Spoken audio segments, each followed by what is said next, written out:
Gateman বা দারোয়ানের কাছে পরিচয় দিতে আমরা অনেকেই কুণ্ঠা বোধ করি। অনেকেই অপমানিত হচ্ছি এরকম একটা অনুভূতি আনার চেষ্টা করি। দেখুন গেটম্যান বা দারোয়ানের দায়িত্বই কিন্তু আপনার পরিচয় ঠিকঠাক নিশ্চিত হয়ে তারপরে ভেতরে ঢুকতে দেওয়া। এখন আপনার আচরণ যদি এমন হয়, পরিচয় দেওয়ার কি আছে? আমাকে চেনো না? তাহলে কিন্তু সেটা ভুল। কারণ আপনি যদি আসলেই সেখানে নতুন হন, তাহলে তিনি আপনার পরিচয় জানবেন এবং ভেতরে ঢুকতে দিবেন।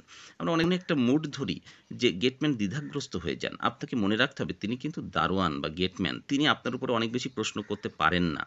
তারপরেও আপনি যদি ওইভাবে আচরণ করেন, তখন আর তিনি মোটেই হয়তো করতে পারলেন না। এর ফলে কি হবে? যে তিনি ওই অভ্যাস থেকে হয়তো দূরে সরে যাবেন বা তার ওই দ্বিধাদ্বন্দ্ব তাকে অনেকের কাছে পরিচয় জানতে বাধা দিবে। এর ফলে কি হয়?